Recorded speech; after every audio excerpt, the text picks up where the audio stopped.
To all of you, and we welcome all of you to start with the training on 15189-2012. This training is being conducted by HELP, which is Health Education and Learning Protocols. It's an initiative of 360 Diagnostic and Health Services. This program is approved by Quality Council of India and is accredited by NABIT. NABIT is what? National Accreditation Board of Education and Training. So first of all, I'll introduce myself. I'm Dr. JBhatia. I am at the moment Director Health Education and Learning Protocols, Director 360 Diagnostic and Health Services, Technical Assessor NABL, Member Healthcare Committee FICCI, Member Quality Council of India, Member Expert Committee AICTE, and Member Governing Council CAHO. CAHO is Consortium of Accredited Healthcare Organizations. I have done my MD Pathology long time back in 1989 from Government Medical College, Amritsar. By now, I have 25 years of experience as pathologist as well as lab director in various setups. So my first appointment was long time back with a hospital. So I was serving a hospital lab. That lab was outsourced to me. And after that, then I started with my own setup, Final Diagnosis, which was again for 15 years till 2009. In 2009, the center had expanded to a, you can say a stage where we had multiple franchises, we have radiology setup, we had all kinds of pathology branches, and then we merged that center in 2009 with Metropolis Healthcare. Metropolis Healthcare at that time was looking for somebody to take over North India. So I was with Metropolis Healthcare for 6 years from 2009 to 2014 as their Chief of Lab Services North India. And during that period we made around 27 labs all across India. So now for past 2 years since 2014, so this is a new endeavor which we are trying to do, and under this we are doing various healthcare trainings, out of which 15189-2012 is currently the most popular, where we are conducting various trainings in various cities. We have covered almost 58 programs we have done in these 2 years, and we have trained more than 1700 doctors and technicians all over the country. These are few awards which I got: Sadbhavna Award and Bharat Jyoti Award from Chief Minister of Delhi, and then Best Networking and Turnaround Story for Metropolis. I have been regular speaker on quality national level conferences, jury for poster presentation awards consistently from 2012 to 2015 in FICCI HEAL, which is a national, or rather I would say international activity, which is once in a year this conference happens. Then jury in healthcare awards for CAHO, organized many seminars, CMEs in different positions, and now as I told you, we've conducted 58 programs till now. These are few teams: program in Aurangabad, program in Kerala, program in Fortis Noida, Bangalore, Kanchipuram. These are my co-faculty, Dr. M.K. Lalita, who is the senior most person. We have actually 3 advisors who are looking after different regions. In South, Dr. M.K. Lalita. In North, it is Dr. D.R. Arora. Then in West, Dr. Geeta Krishnamurthy from Mumbai. And we have a faculty of around 23 tutors now who are conducting programs simultaneously at various places. So this is my office team, a small team, but they are doing a wonderful work. Thank you. So now we will move on to global overview on quality management system and accreditation for clinical labs. So suddenly you must have seen that in the past few years this program has become very popular. before the program I would say the accreditation of laboratories has become very popular, and there is no mandate as such, but it is, I would say, necessary now that if we are running a medical lab, we must get it accredited, because quality is the main ingredient which is required when we are giving results to our patients. So what is quality? Can you define what is quality? Anybody? Or don't look at the definition though it is there, but if I ask you quality, so what comes in your mind? And that quality, I am not talking about the medical lab quality. Quality may be anything. You have gone to the market to buy a material for your suit. So what do you look at? What comes in your mind when you say yes, this is a good quality? The type of material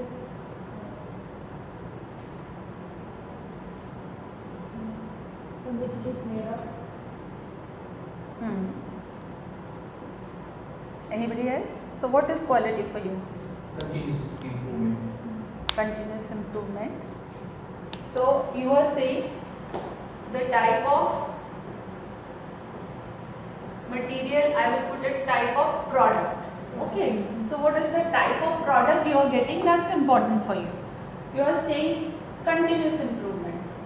So if you feel that last time what I bought and this time what I am buying, it's better, that means the quality is improving. Anybody else?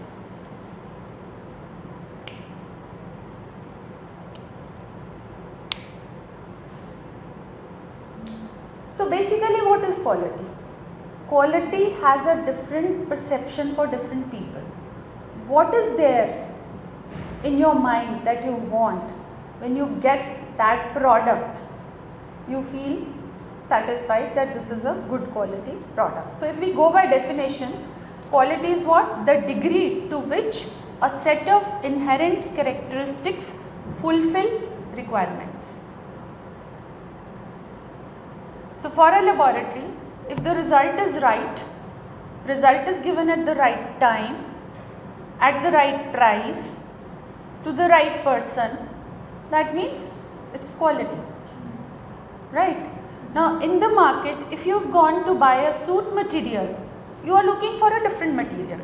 If you have gone to buy a curtain material, you are looking at a different quality. Everything is a cloth, but in your mind, the purpose is different, the quality is different, right? So for quality, it is the degree to which a set of inherent characteristics fulfill the requirement. So very simple to understand. Okay. So why is it important? Clients and users expect quality. Poor quality results in rework. You've done a job, person is not satisfied, you will have to redo it. Poor quality results in problems that can be difficult to diagnose and solve. Poor quality can cost lives, especially in our profession. So we can't have a quality 99%, we have to have 100%. We have no scope of not having quality, or we can say that it is 70%, 80%, 90%. It has to be 100% quality. The result is either right or wrong, isn't it? Now what is accreditation? When we are saying quality, along with we are talking about accreditation. So accreditation is a procedure by which an authoritative body like NABL gives formal recognition that a body, that is laboratory, or a person, that is signatory, is competent to carry out specific tasks, and those tasks are scoped. So what do you mean by that? So accreditation is for the 4 things. Who's the body who is giving accreditation? National Accreditation Board for Laboratories. So it is a authority, right? For what? For your laboratory, for the people who are working in it, and especially the authorizing signatory, because ultimate responsibility is of the person who is signing the reports. And the scope. What do you understand by scope? Scope is the procedures or the menu or the tests which you want to undergo accreditation process.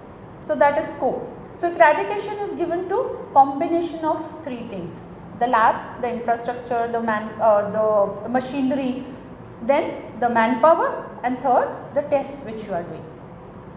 Right. So it is not given to any one thing. So you can't say that I have been accredited by a NABL as a authorized signatory. So even if I move out of this lab and go somewhere else, I remain accredited. No. So accreditation is to the combination. The moment you move out to another lab, it is no more valid. Okay. So this is important to understand. Now accreditation has two components. One component is the management component. Management component means that how the lab is functioning, how you are procuring things, how you are making records, how you are checking your documents, and so many other things which are related to the management part. And the second part is what? Technical component. So technical component means starting from the sample phlebotomy, how the sample moves, how it reaches the lab, how it is in the laboratory, the process is done, how reports are generated, and how your LIS system is managed, right? And how after the examination your samples are stored, how the most important, the quality controls are run, how the quality assurance processes are checked. All these will come under what? The technical component. So accreditation has two components, management and technical component. Now there is another terminology which is usually used, which is known as certification. You must have heard about that there are various organizations where they say that this is ISO certified. So what is that? When they say ISO certified, that particular place is working, how they are handling complaints, how they are resolving complaints, how their people are working, how they are keeping the records, documentation, but it has no technical component. So do you think certification is enough for healthcare industry? No, because for us technical component is more important. You might be very good at management, but if your results are not right, it is of no use. So technical component is even more important. Management component will improve the service, technical component will improve the product itself, right? That is why accreditation is important for us. Now whenever you talk about, getting a lab accredited, right? So what comes in the mind? So as you can say pathologists, professors in your organization, the moment it comes that we have to implement ISO 15189/2012 in the laboratory. So what comes in mind? Immediately, oh, we were never taught this. Why are they giving this responsibility to us? We will not do it, right? Then you feel, I can't do it, I know nothing about it. Then you see that everybody is doing it, people around are getting accreditation. So then you feel, I want to do it. Then comes how to do it. Then comes, okay, let me try. Then, oh, I can do it. Then I will do it. And yes, I did. So we are at which stage now? Somewhere in the middle. How do I do it? I will try to do it. Because this thought came in your mind, that's why you are here. That's why you thought of that, okay, let me get a training and then implement. Training is a must before implementation, because we have ourselves passed through those stages when no training was available. So we had to, shuffle pages, we had to retry things, write quality manuals, rewrite quality manuals, because there was nobody to train us, right? I got my laboratory accredited in 2006. And at that time we really had to have a lot of struggle to write SOPs, to do all the processes which are required. Once you go through this manual, which is like a Bible for us, okay, then you know the steps, step 1, step 2, step 3, how we are going to move about it, right. So, few terminologies which are very important. One thing is ILAC and APLAC. So, what is ILAC? ILAC is International Laboratory Accreditation Cooperation.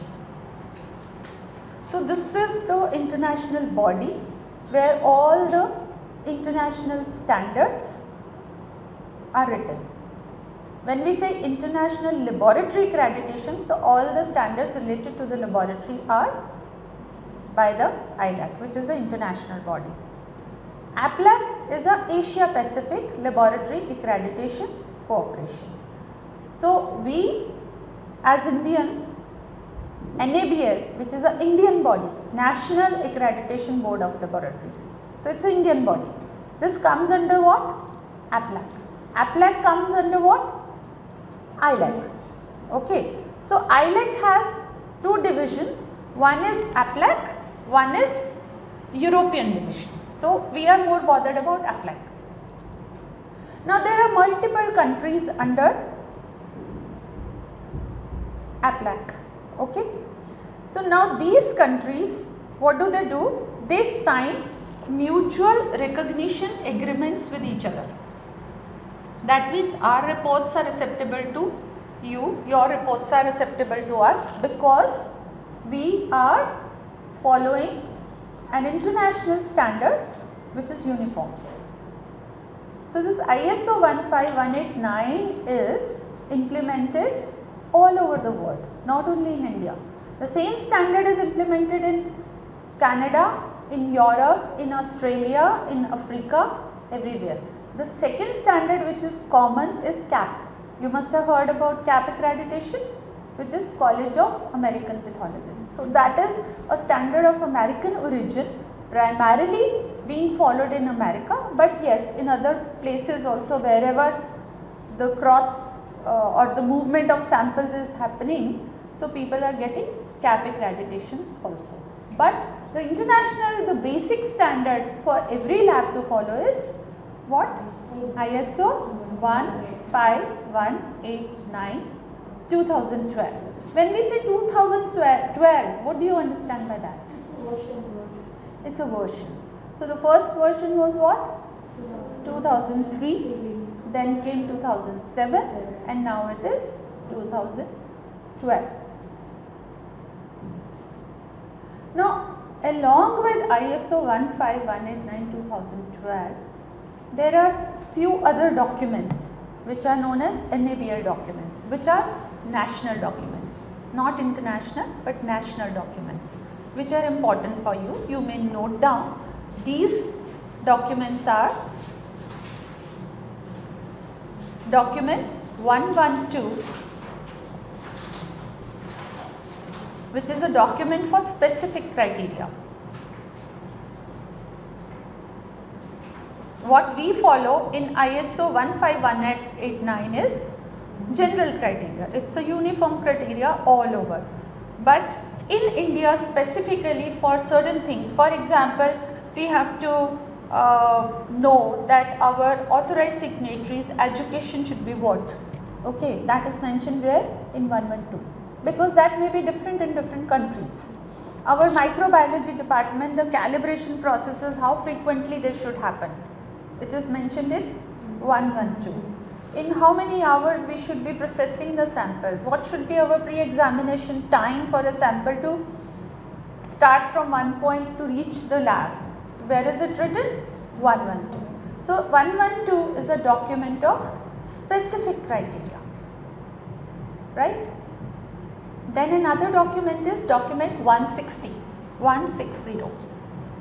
This is a document where they teach you how to write quality manual.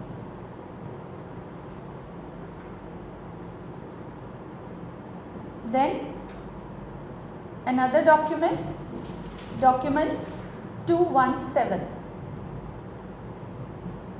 which has various kinds of checklists, because when you are auditing a lab, you need certain checklists. these checklists are specific for external assessors, but you can have a reference and create your own checklist looking at the pattern which is given in 217. Then document 153, which is an application, how to apply for an NABL.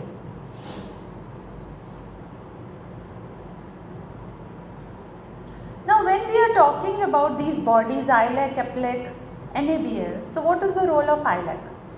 The role of ILAC is to develop principles and practice of lab accreditation, to harmonize procedures and criteria for accreditation, to assist in the development of new programs, to facilitate mutual recognition of members program. As I told you that various countries sign MRAs or mutual recognition agreements, so they have to have a platform, you know. So ILAC is that platform where they sign MRAs with each other.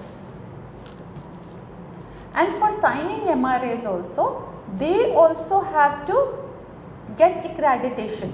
Our NABL, like as a laboratory, we undergo accreditation process, we follow a particular ISO and then we say, okay, this lab is accredited. The same way, NABL also has to follow a particular standard. International body has to accredit it, that okay, you are accredited for this much time period, and then only they can function in a particular country, and then only they are eligible for signing the MRS, right? Then to reduce the technical barriers in trade. So this was the main reason why this accreditation process was started. So as you know that for clinical trials, samples have been moving from one country to another country, from especially west to east, okay. So now they will be able to send the samples and then believe the results of the samples only when they are sure about the quality of that particular laboratory. So that was one big reason that they thought that we need some kind of a uniform standard where every country is following the same procedures. Then to improve international acceptability of test results, which I just talked about. And what is NABL's role? NABL's role is to promote the development and maintenance of good practice in testing and measuring, to establish and maintain international recognition for its national accreditation program. So if you see, NABL is working on both the directions.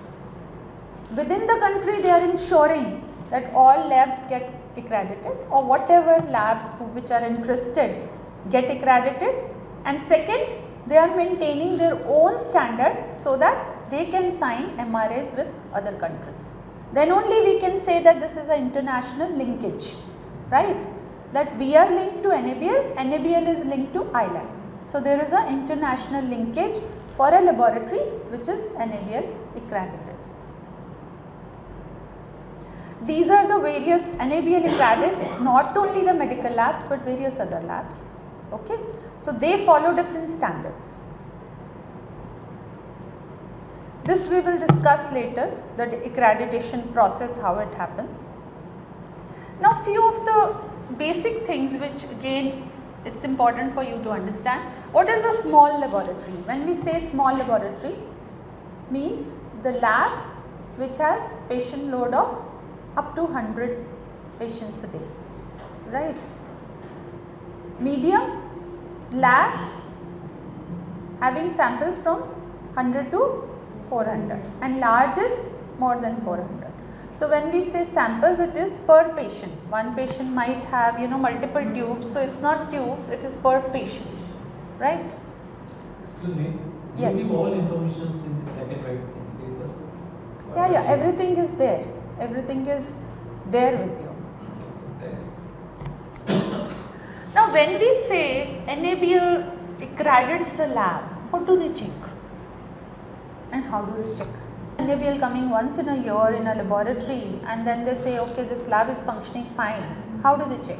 Two things are very important. One thing is what? Of course, on site checking of the lab for 2 days, where experts come as external assessors, audit your laboratory for 2 days and see the documents as well as the functioning of laboratory, and the infrastructure, the manpower, they interview people, they visit the lab and they check all the processes, how your lab is functioning.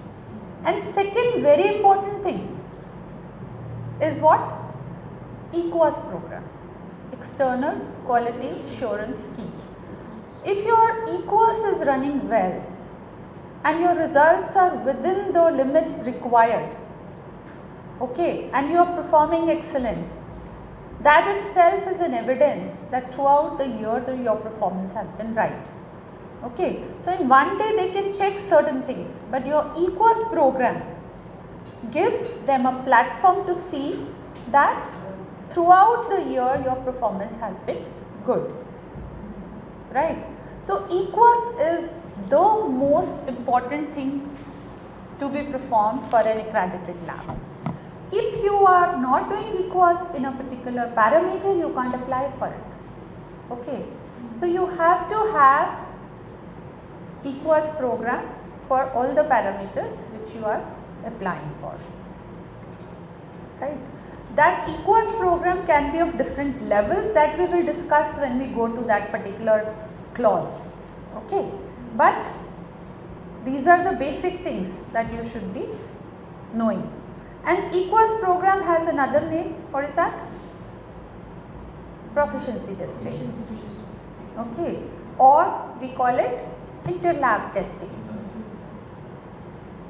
For the standard, the name used is interlab testing. Okay. But these names EQUAS and proficiency testing have come from where? EQUAS is a name given to Biorad's program. You know, Biorad is running hematology EQUAS, biochemistry, immunoassay EQUAS. So it's a name given by Biorad, right? And proficiency testing is a name given by CAP. But they all mean the same. CAP is running its own proficiency testing program. They have their own samples which they distribute. So what exactly is an EQUAS program? What do we do in our EQUAS program?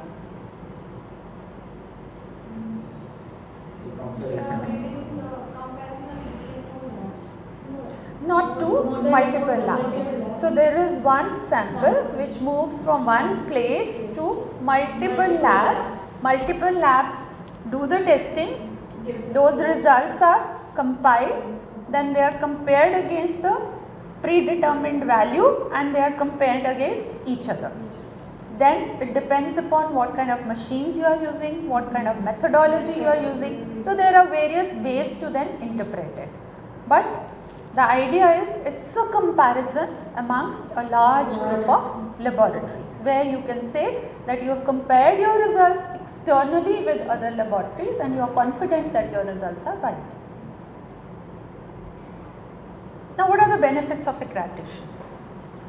National international recognition, public and industry acceptance, assurance to the clients of good laboratory practice, provides global equivalence. We just discussed how it provides global equivalence. Biorad is what?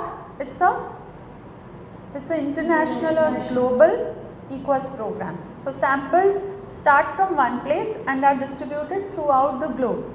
So when you are participating in that program, that means your results are being compared with the labs all over the world. Okay. Then provides comparability in measurements. Decision makers can rely on the test results. Now this is very important. You know, when before accreditation, when we were doing the test, any patient would come and say, oh, my sugar from this lab was this, I got it done from another lab, it was this. You know, immediately it would come, oh, let me check, I might be wrong. This used to be the thought. 80% of the times I will think I might be wrong, so let me check. But after accreditation, what happens? Your confidence goes up and 80% of the time you think, no, very unlikely that I am wrong. Still you will recheck, but you will find that over a period of time your rechecks will minimize and your confidence will grow up. And same will happen to your staff as well. Not only you, but the total staff of the lab. It improves staff motivation ensures better support in the event of legal challenge. So legally also, if somebody is sued you, so if you are following all the methods, you are doing the things perfectly and still anything has happened, then courts also understand that no, the lab has a proper system, method and quality management system. It saves money by getting it right at the first time. Now normally what happens? We think that this process is what? Very expensive. Do you think or not? Most of the people think, now implementing, firstly it's an effort that you have to learn about it, it's a new thing. Secondly, you feel it is expensive because you have to run controls and you have to run EQUAS and then you have to designate specific staff, okay. But actually over a period of time you will find it lowers your costs rather than increasing the cost, because your redos, your rechecks, your unnecessary irritation, your unnecessary manpower will cut down, because the systems will become so smooth that many areas where you are spending and you are not even realizing at the moment will cut down. Okay. Now these are few standards which you should be aware of. ISO 17000, it is conformity assessment, vocabulary and general principles. ISO 17025, this is for competence of testing and calibration laboratories. As I told you that NABL is accrediting medical labs as well as testing and calibration labs also. So we are following ISO 15189 and rest of the labs are following 17025. Before 2003, before our standard came into being 15189, we were also following 17025. Then it was realized, no, we can't follow the same standard as testing or calibration laboratories because their requirements are different, medical labs requirements are different. Okay. So where would you need to know about 17025? You would need it when you are dealing with the calibration laboratories. You will get your equipment calibrated, you will get your centrifuge calibrated, thermometers, pipettes. They should be calibrated from a lab which is accredited by 17025. 15189, you know, it is for medical labs. Then there is another standard which you should be aware of, which is 17011. That is the standard which NABL follows. I told you the way our labs follow, same way NABL also follows.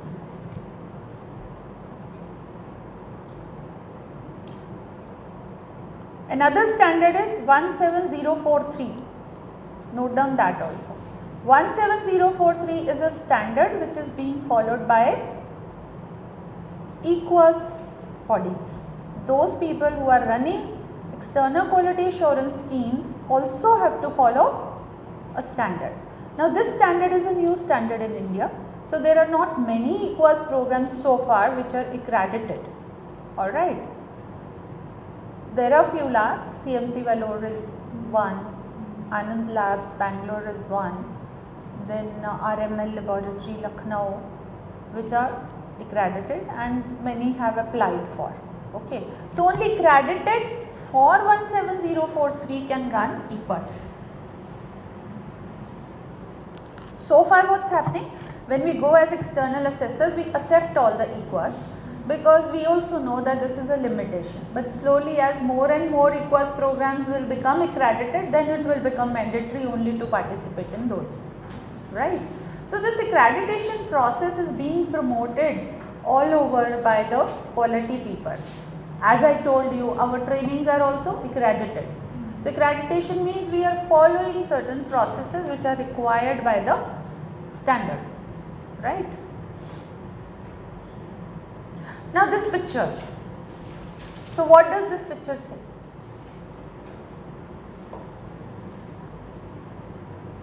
And the doctor writes a test up to a report is issued to the patient. Yeah. So it is showing the life cycle of a sample, right? So starting from patient, the doctor has ordered, sample is collected, transported to the laboratory, analyzed in the laboratory, data is generated, lab doctor interprets, then this goes to the physician for treatment, diagnosis and treatment. Okay. Now if we divide it into 3 parts, then what will we call those parts? Pre-analytical, analytical, post-analytical. So why I am showing this picture to you at this stage is that most of us think that our role is what? Only analytical. The moment we receive the sample, our role starts. The moment report is ready, our role finishes. Whereas standard says no. Pre-analytical, post-analytical, both are responsibility of the laboratory. Responsibility starts the moment doctor has written the prescription. Now who has to take the sample, how the sample has to be taken, how the sample has to be transported, which tube, which container, what temperature, within what time, everything is under the lab. Now how the report is generated, to whom it goes, in what time it goes, what is the differential diagnosis, any discussion required with the physician is lab's prerogative. So this is important to understand that in the standard quality management system has all the components, everything will be applicable on pre-examination, examination and post-examination part of the sample, right? Now our main focus would be on the 2 components of the standard, which is management requirements and technical requirements. So management requirement has 15 clauses. So there is no need to note it down because it is given in your standard. What you can do is that your white books which says standard, ISO 15189, so you may open those books and all these clauses we will discuss one after the other. They are given in that standard.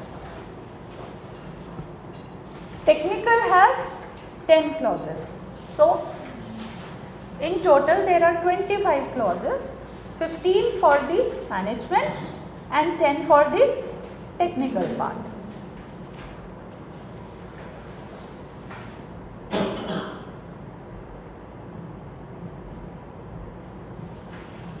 Now you have seen management clauses are known as clause 4. Technical clauses are known as clause 5. Now what is this 1, 2, 3? We are starting from 4. So what is 1? Clause 1 is what? Scope. Scope means what? I told you. Scope is the test on which the accreditation is applicable or for which you have applied for the accreditation. Now as per NABL 112, the scope is divided into various parts. Alright.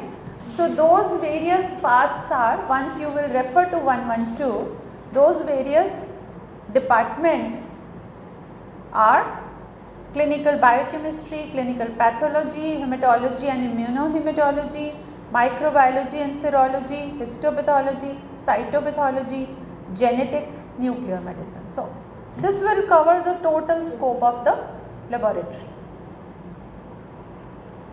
And what is number 2?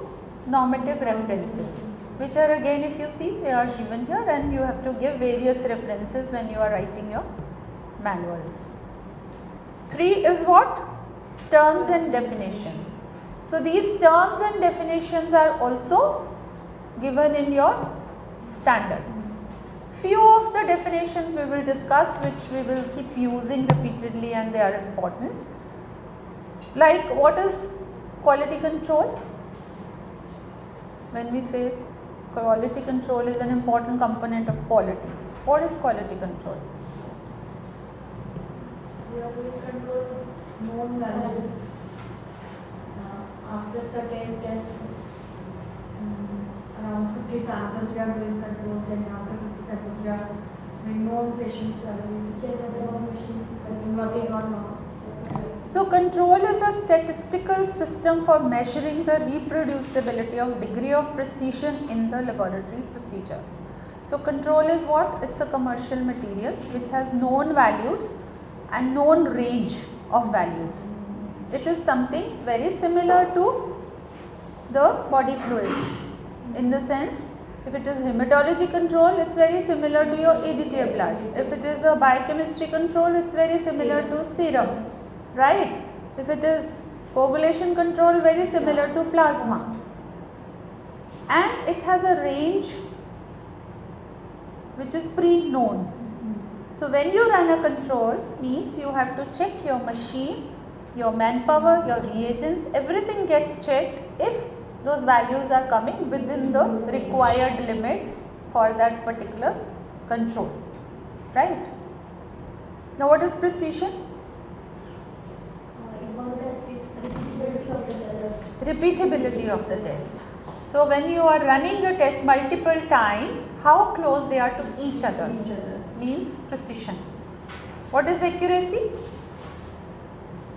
Very close to the How close they are to the mean value, the actual target value of that particular, the true value of that particular material.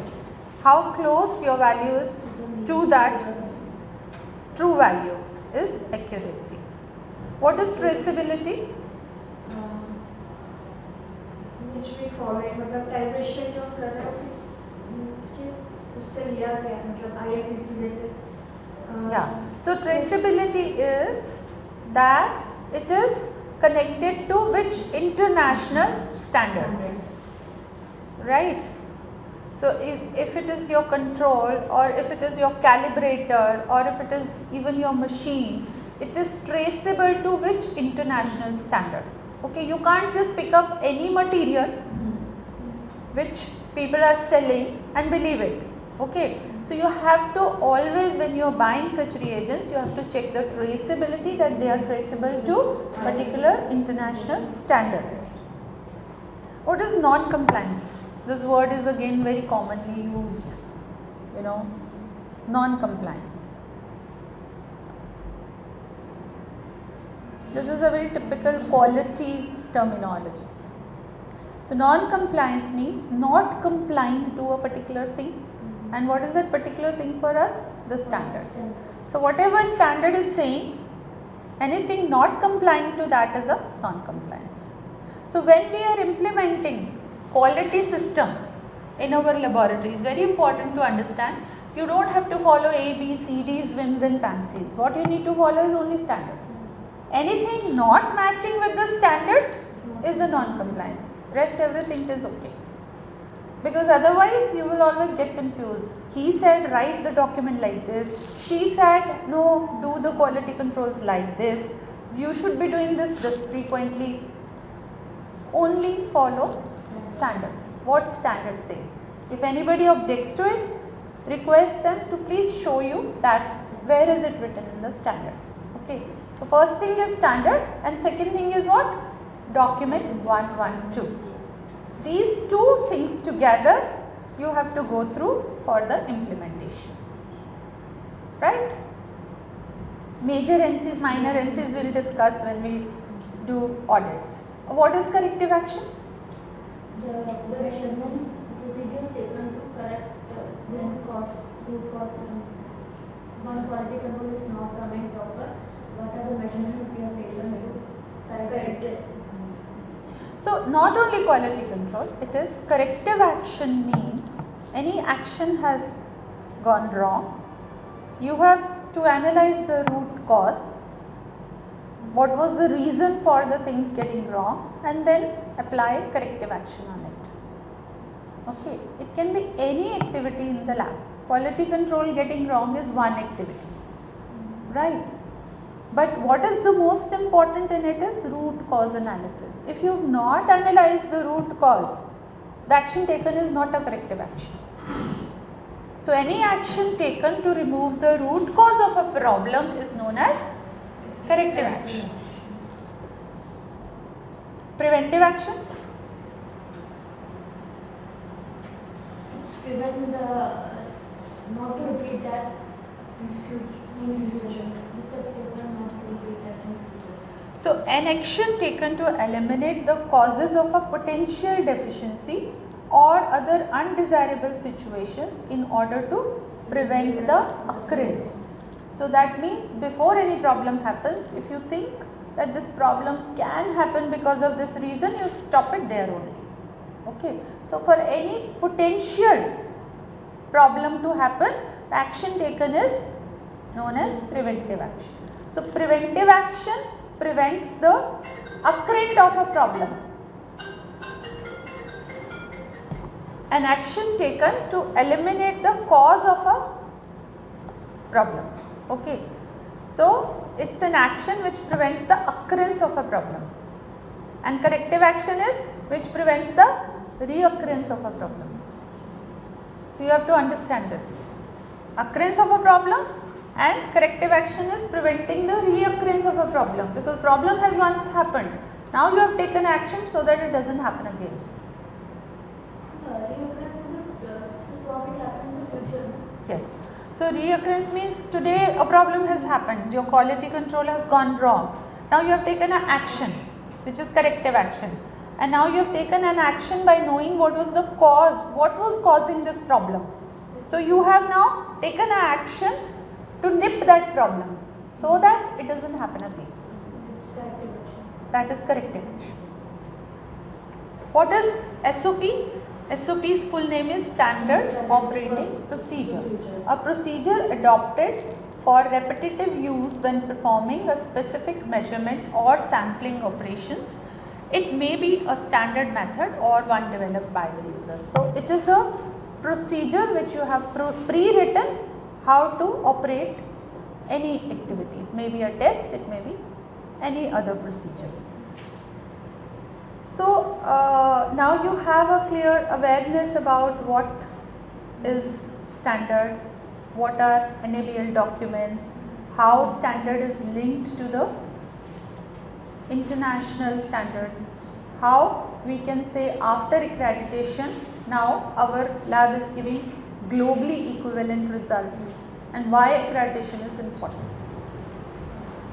Is that clear? Any questions?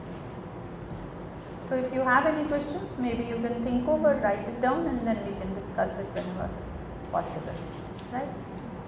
So we'll have a tea break now.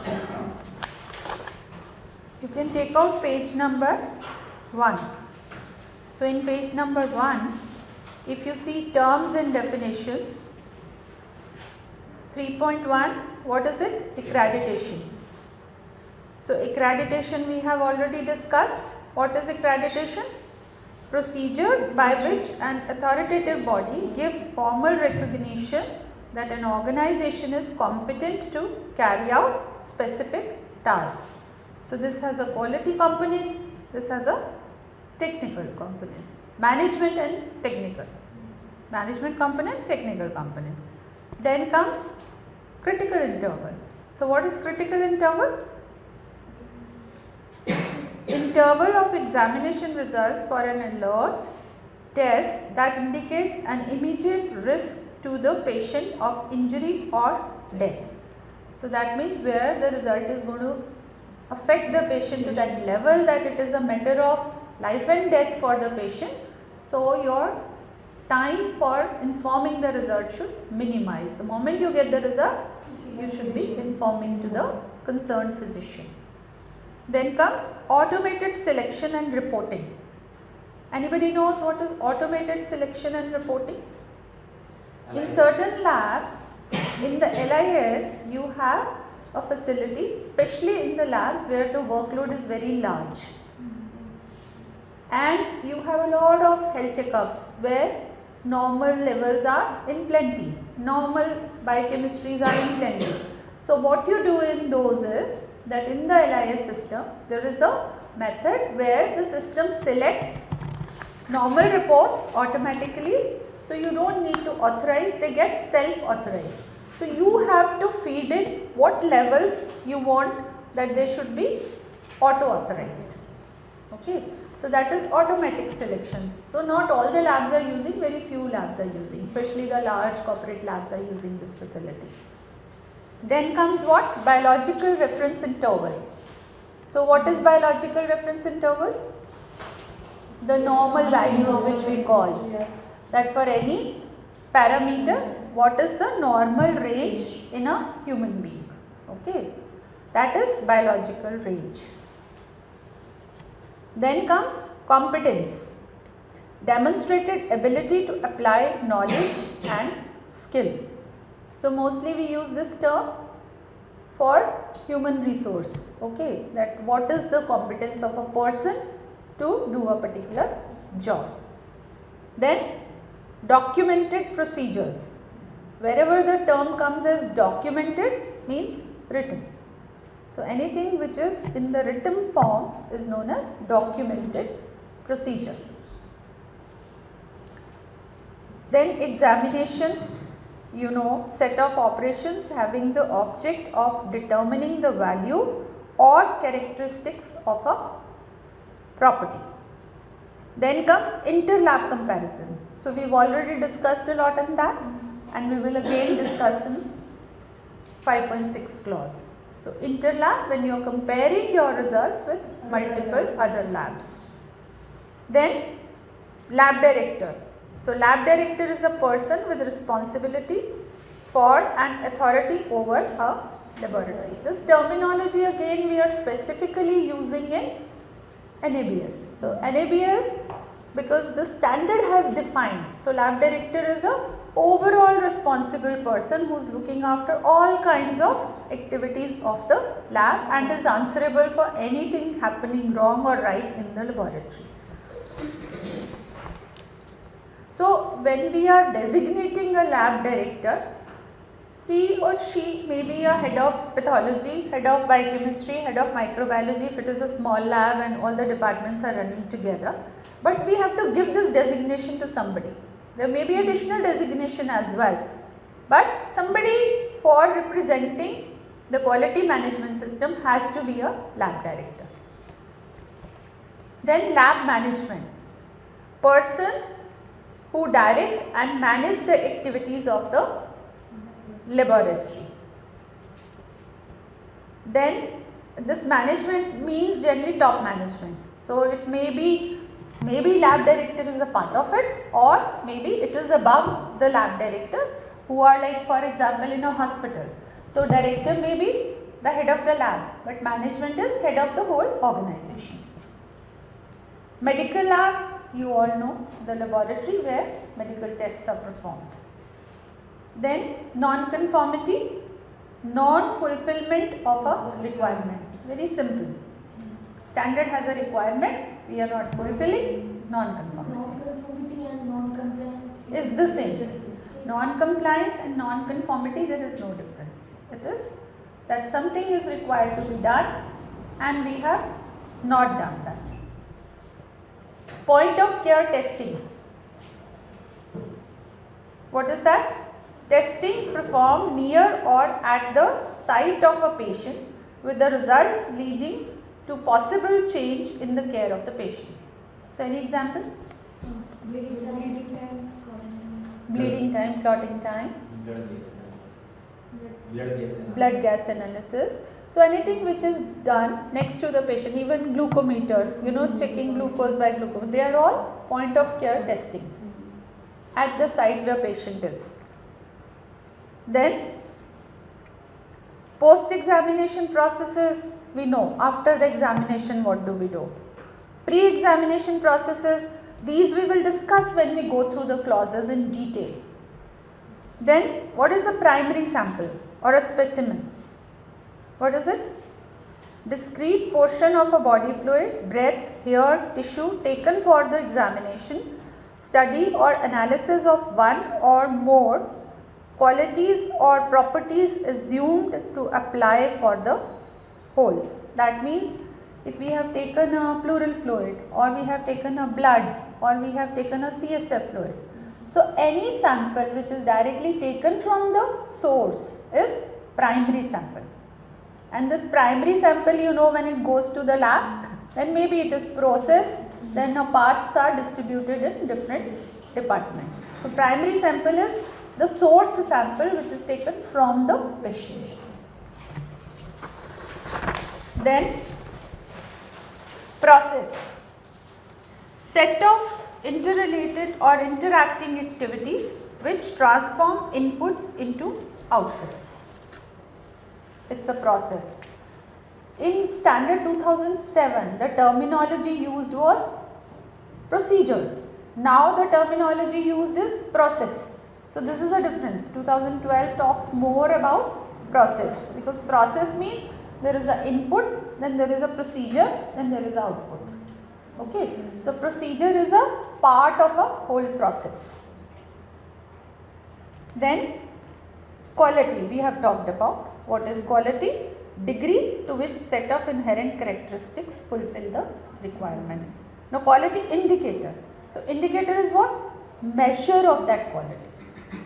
Measure of that quality. When we say quality, as we discussed earlier, that you want to see what is the type of material, is it meeting your requirement. Now to what degree it is meeting, because that degree might be 100%, degree might be 80%, degree might be 70%. So that becomes your quality indicator. That also again we will discuss when we go to that particular clause, that in the laboratories you have to keep certain indicators to check to what level you have achieved the quality. So though checking those levels is done by quality indicators. Then comes quality management system. So this whole system to achieve a particular quality, what we are following is known as quality management system. Quality policy. Quality policy is what? The goal which you want to achieve. So it's like a one-line statement, what you want to achieve, what you want to reach ultimately. And policy is generally defined by the top management. This is what we want to achieve. Everything is a method to achieve that goal. Objective. Something sought or aimed for related to quality. So again this also I will show you and discuss in a triangle how we have to differentiate indicator, objective, policy. Referral lab. What's the referral lab? Whatever test you are not doing, sending to another lab, that is known as referral laboratory. Sample. Primary sample was the original sample. Now that sample, primary sample divided into different parts for doing the test becomes sample. Turnaround time. Elapsed time between two specified points through pre-examination, examination, post-examination processes. So every lab can define whether you want to take your turnaround time from the origin of the sample. Normally what standard says that when you have taken, you have done phlebotomy, till the report has reached the doctor, everything should come in turnaround time. So you just can't say that our examination part is very fast, but we are not bothered about pre-examination and post-examination time.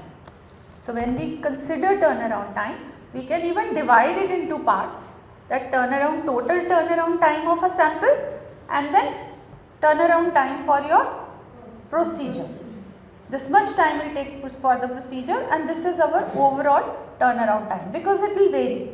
If a sample has to come from far away, turnaround time naturally will be more. If sample is taken in the lab, TAT can be faster. So you can divide it into two methods. Then validation and verification. These terms also we will discuss once we talk about the validation processes and verification processes. So that was all about the terms and conditions, right?